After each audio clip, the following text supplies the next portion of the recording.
మీరు ఏదైనా రీఛార్జ్ చేస్తున్నప్పుడు ప్రతి రీఛార్జ్ పై కమిషన్ వస్తే ఎలా ఉంటుంది? నేను మొబైల్ రీఛార్జ్ చేయడానికి ఫోన్పే, గూగుల్ పే, పేటిఎం వీటిని అసలు యూస్ చేయను. ఎందుకంటే ఆ యాప్లో ఎలాంటి క్యాష్ బ్యాక్లు కానీ కమిషన్ని కానీ ఇవ్వవు. నేను యూస్ చేసేది ఈజీ పే యాప్. ఇది ప్రతి రీఛార్జీపై 3% స్పాట్ క్యాష్ బ్యాక్ ఇస్తుంది. ఈ యాప్ ని ఏ విధంగా డౌన్లోడ్ చేసుకోవాలంటే ముందుగా కింద ఉన్న లింకు లేదా ప్లే స్టోర్ లోకి వెళ్లి ఈజీ పే యాప్ అని టైప్ చేసి యాప్ ని డౌన్లోడ్ చేసుకోండి. తర్వాత మీ మొబైల్ నంబర్ తో లాగిన్ అవ్వండి. వాలెట్ లో కొంత అమౌంట్ ని యాడ్ చేయండి.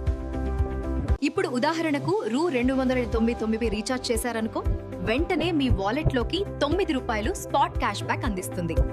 ఇలా మీలో ప్రతి ఒక్కరు, స్టూడెంట్స్ కానీ, హౌస్ వైఫ్ కానీ, స్మాల్ బిజినెస్ ఓనర్స్ కానీ, ప్రతి ఒక్కరు ఈ యాప్ ని యూస్ చేసుకోవచ్చు. ఇప్పటికే చాలా మంది ఈ యాప్ ని యూస్ చేస్తున్నారు. కేవలం లిమిటెడ్ టైం ఆఫర్. ఇప్పుడే డౌన్లోడ్ చేసుకోండి.